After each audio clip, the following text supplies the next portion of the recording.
Well, y'all, it looks like Pastor John Gray has been taking the advice of young Hove. That's right, early Jay-Z, pre-Beyonce Jay-Z, a little bit too much. When Jay-Z said on Maya's Best of Me remix, that's high school, making me chase you around for months, have an affair, act like an adult for once.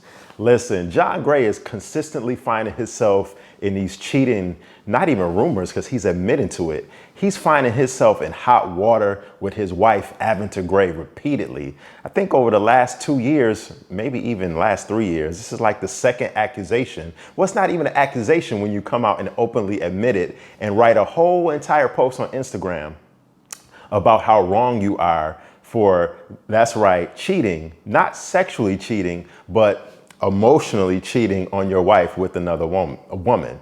This is the second time that John Gray has admitted to that, literally, like I said, within the last 2 or 3 years.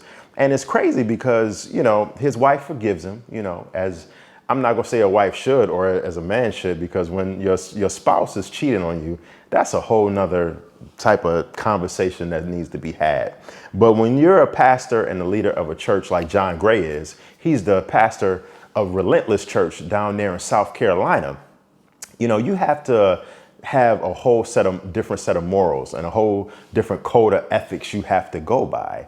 And he recently actually stepped down from being the pastor and took a break because he was like, he basically needed to get his mind right and his head right, even though he didn't physically and sexually. So what he says, yeah, all right, bro.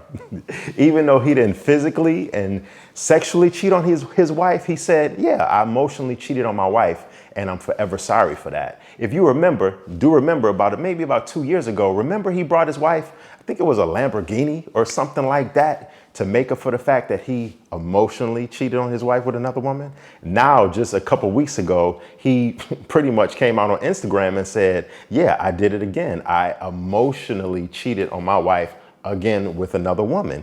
Now, what's the difference between emotionally and sexually? I think we all know that. But in the case of Mr. Gray, John Gray, what he did was he was going to other women, basically, letting out his dirty laundry about him and his wife, saying, I think he said something about how his wife couldn't cook and all of the little personal details that him and his wife would go through in their relationship that just was getting on his nerves. He basically went to other women and talked about that. And my whole thing is that it doesn't matter if you're sexually cheating on your wife, your spouse. We're not talking about boyfriend, girlfriend. We're not talking about significant others. We're not talking about, oh, this is just a young man or a young lady that I'm interested in, I'm kicking it with. No, we're talking about the whole marriage route, the whole ring thing, the marriage thing.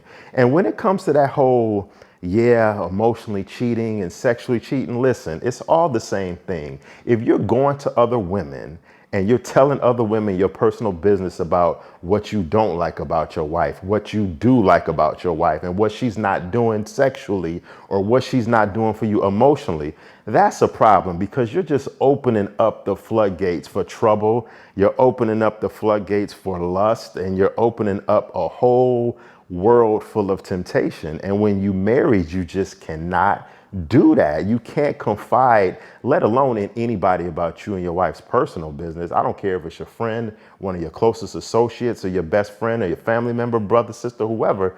That's between you and your wife, and that's something that y'all have to handle on your own. So I would never suggest that because, you can easily become a mark and a victim of, setting yourself up for people going around making fun of you, laughing at you. And in the case of a pastor at a church, your whole congregation, once they find out, you really gonna look stupid. If you and your wife having problems, listen, keep that between you and your wife. The whole world, social media doesn't have to know that. I mean, I've had people come at me and ask me for advice about what they should do about their relationships. Full disclosure, here it is. Yes. Full disclosure, I'll sip to that. This is a moment where I've had people come up to me, married women, and say, listen, my husband is not doing this. He's not doing that. He's not doing this. We don't have sex anymore. We don't do this. We don't do that. What should I do? And I'm just like, listen, babe, the first thing you need to do is take that to God, because first of all, I don't want to get in the middle of what you and your husband got going on, because I don't need them problems. Or I don't need your problems because I got my own. The best thing to do, take it to God and pray about it. And he, eventually he might not answer you like that overnight, but he's going to give you some direction. And that's the best thing to do. So yeah, as a pastor of a church, I think, the best thing to do as far as John Gray is what he did, and step down from his job as pastor and get his life right. And this is the second incident within the last 3 years. So, you start to have to question, should he even be a pastor and lead in a congregation at that point, when you keep repeatedly having repeated offenses and doing this all over again? Listen, I'm always here. I'm always on the spot. You already know it's your boy, AP. Peace.